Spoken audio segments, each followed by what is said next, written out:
Today, pop music production runs like a well-oiled machine. Typically, a producer creates a track and then sends it out to every major artist and songwriter within the same label. Songwriters create lyrics, melodies, and then demos to send to the artists they think fit the tune. The writers send it back to the producer, and the producer, with the help of the label executives, decides which version of the song is a hit. This process is very fast-paced, it's very calculated, and it leads a lot of listeners to believe that pop music is simply mass-produced and inauthentic. However, many are unaware that this is not a new process of writing music. Many assume that music prior to the modern day was often written by artists or bands themselves, which is actually not true. We learned about the beginning of assembly-style production in my video about Tin Pan Alley. But there was another era of music that was arguably more pivotal for many different aspects of American music, and that was the era of the Brill Building sound. Hi everyone, and welcome to Music Theories, where I explain and analyze all topics related to music. Be sure to subscribe for more history and analysis content, especially if you're a music geek like me. This video is part of a series I'm making about the rise of music as an industry, so if you haven't already, be sure to check out some of the other parts on my channel. And feel free to leave any topics you'd like to see from Music Theories in the comments as well. I always appreciate kind, thoughtful input to these topics and look forward to reading more from you. In the first part of this series, we discussed the rise of the music publishing industry, which, long story short, came to be widely known as Tin Pan Alley. But towards the beginning of World War II, Tin Pan Alley began to dissipate, and much of the industry shifted to a new location and a new sound, the Brill Building sound. The Brill Building itself was located at 1619 Broadway in Manhattan. It actually got its name as a clothing store operated by the Brill brothers. But as the Depression hit, they ended up renting out the office spaces to the writers and administrators in the publishing industry. Namely, Leo Feist Inc., Lewis Music Publishing, and Mills Music Publishing, all of which were located at the initial location of Tin Pan Alley as well. Eventually, the location grew and became a stretch of buildings along Broadway in New York City. They were all associated with the music publishing industry, 165 businesses to be exact, and therefore widely associated with the Brill Building sound, even if that wasn't entirely accurate location-wise. By the 1940s, music publishing had grown into a multi-million-dollar industry. Just like with any bigger industry, there are companies and figureheads that sit atop the chain. Al Nevins and Don Kirshner were not those people, but they would be. Both had a small taste of success, Nevins with the group called the Three Sons and a 1944 hit titled Twilight Time, and Kirshner writing with the soon-to-be-famous Bobby Darin from 1956 to 1958.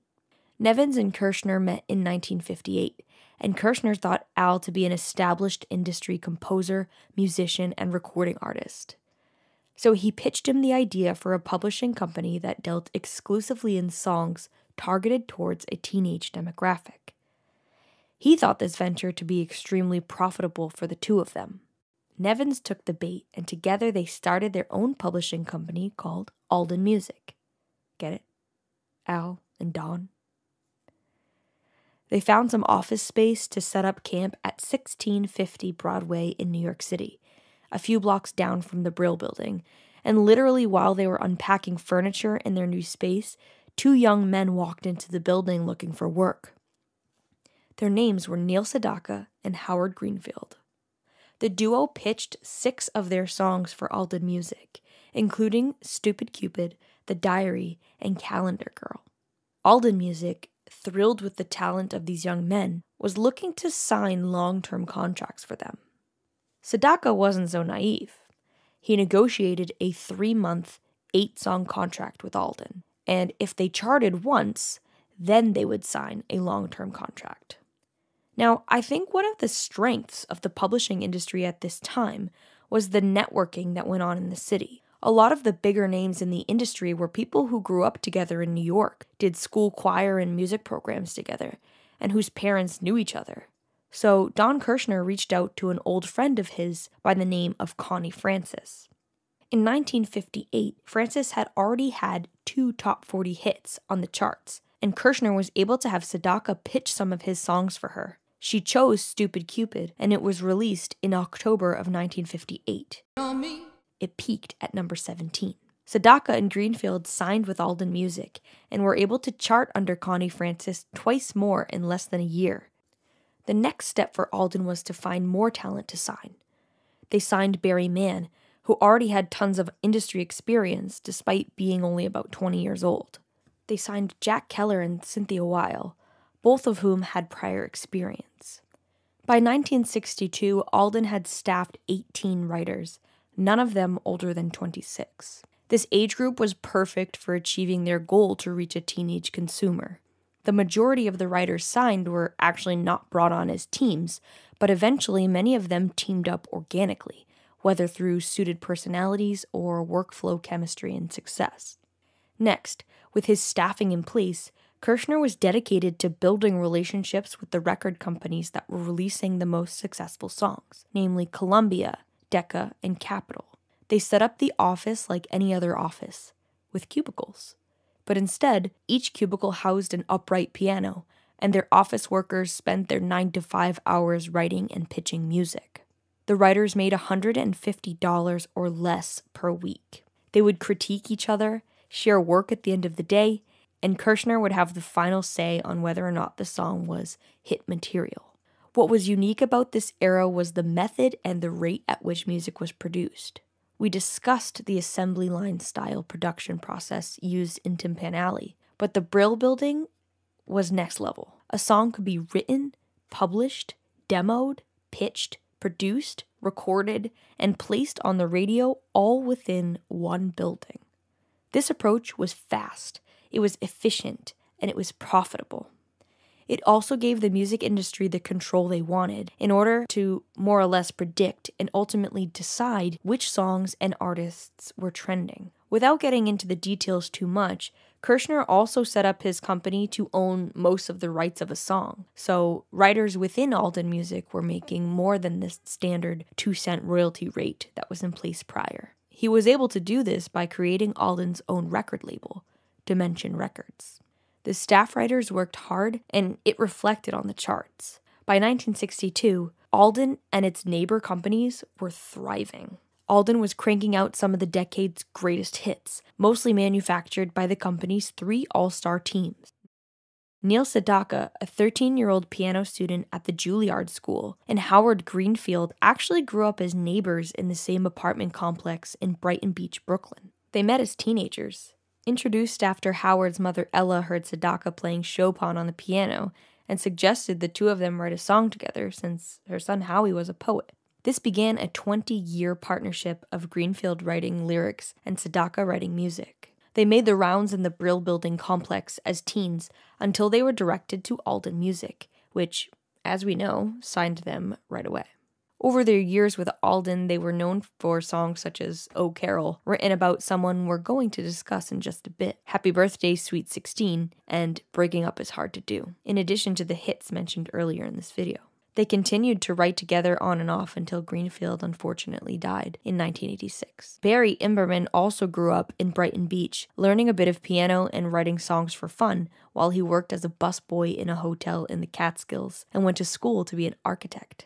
Jack Keller, who was a member of the hotel band, heard Imberman playing one of his original songs and offered to pitch it to some of the publishing agencies in New York. Imberman dropped out of college, and he used the unused tuition money that he saved up to pay to make a demo in the Brill Building. A publishing executive named Lou Stallman heard Imberman's song and offered him a staff writer position at his company, Round Music. Imberman accepted and started working under the name Mann. After achieving his first #1 hit in 1958, titled She Say, he was hired at Aldon Music with a starting pay of $150 per week. Here, he achieved much chart success and even recorded a solo album in 1961. Cynthia Weil grew up in Manhattan and came from a family that was pretty well off. She attended private high school where she studied piano and ballet. While attending college for theater, she frequently performed as a dancer and a singer in nightclubs until an agent urged her to become a lyricist. She spent some time working for Frank Loesser's publishing company until she switched over to Aldon Music to work as a staff writer. It was here that she met and had both professional and personal chemistry with Barry Mann, and the two of them were unstoppable. They're responsible for songs like You've Lost That Loving Feeling, on Broadway, Uptown, We Gotta Get Out of This Place, and more. They got married and are still active today. Carole Klein was raised in Brooklyn and was a talented pianist by the age of 10. She had a collection of original songs written by her early teens, though she dealt with stage fright. Carole attended Queens College, where she met Neil Sedaka, Paul Simon, and Gerry Goffin. She began to operate under a stage name, Carole with an E, King. Sedaka and King dated briefly, and when they split, he wrote a song called Oh Carole that did quite well in the charts. Soon after, she began collaborating with and eventually dating Gerry Goffin.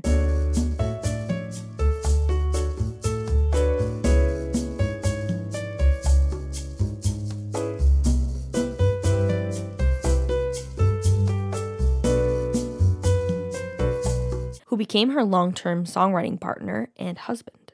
Gerry was the lyricist, and Carole wrote the music. Kirshner was impressed by the duo, and he hired them as staff writers for Aldon Music. At 17 years old in 1960, Carole got pregnant, got married, and also had her first #1 hit song, Will You Love Me Tomorrow, performed by the Shirrelles. The two continued to write hit after hit and were the favored songwriting team of Don Kirshner. Their hits included A Natural Woman, recorded by Aretha Franklin, One Fine Day by the Chiffons, Goin' Back by Dusty Springfield, and Pleasant Valley Sunday by the Monkees. Eventually, Goffin and King's marriage fell apart, and they parted ways as a songwriting team as well. Carole launched her solo career in the late 1960s, but that's a story for another time. Kirshner and Nevins surprised everyone by selling Aldon Music to Screen Gems/Columbia in 1963, while Kirshner continued to help manage music and artists as the company's president. Aside from the hits of these three teams, some of the hits of the Brill Building era included Magic Moments by Perry Como, Twist and Shout by the Isley Brothers, Dim Dim the Lights by Bill Haley and his Comets, Splish Splash by Bobby Darin, Hound Dog by Big Mama Thornton, The Locomotion by Little Eva, I'm a Believer by the Monkees, and The Leader of the Pack by the Shangri-Las, and so many more. Outside of Aldon Music, the Brill Building contained writers such as Burt Bacharach, Hal David, Burt Burns, Otis Blackwell, Jerry Lieber and Mike Stoller, Doc Pomus and Mort Schumann, Ellie Greenwich and Jeff Barry, Phil Spector, and more. I highly recommend checking out the catalogs of all the Brill Building writers, since there are far too many songs for me to include here in this video. The Brill Building's sound gradually faded out of popularity, but it's a little difficult to pinpoint exactly why. Overall, one could say that the Brill Building had trouble keeping up with the changing times. The 60s was also the time of the British invasion, the civil rights movement, and the rise of the music scene in LA through session musicians like the Wrecking Crew. Many singer-songwriters such as Bob Dylan, Joan Baez, and Joni Mitchell moved toward lyrics that were very deep, poetic, and emotional. Alongside their authenticity came a new attitude from teens, and the assembly-style pop was thought to be phony by many young groups of the mid-1960s. Aldon was able to hold on to some level of success through the British invasion with the Monkees at the forefront, but they ultimately were phased out by the time the late 1960s rolled around. The conflict between Kirshner, Screen Gems, and the Monkees is a totally different story. Let me know in the comments if you'd like to see a video on that sometime. Of Aldon Music and its legacy, Kirshner reflected towards the end by saying, I believe that after I'm gone, my grandchildren will be whistling these tunes.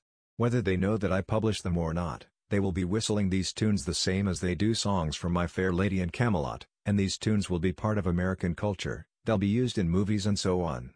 Of all the legacies that I have given, personally to me it's very important that I was able to come out of the streets of Harlem, out of my dad's tailor shop, and have the ability to create an environment where this sound will be part of American and international culture forever. The Brill Building's facade still stands today in all its Art Deco glory, although it's actually a CVS pharmacy. And while many young people don't recognize a ton of these songs today, I too believe that they'll continue to live on in American culture and history, the same way that Tin Pan Alley holds a special place on the timeline. If you'd like to see a video of me breaking down the hit songwriting formulas of the Brill Building era, let me know in the comments. I would love to do that.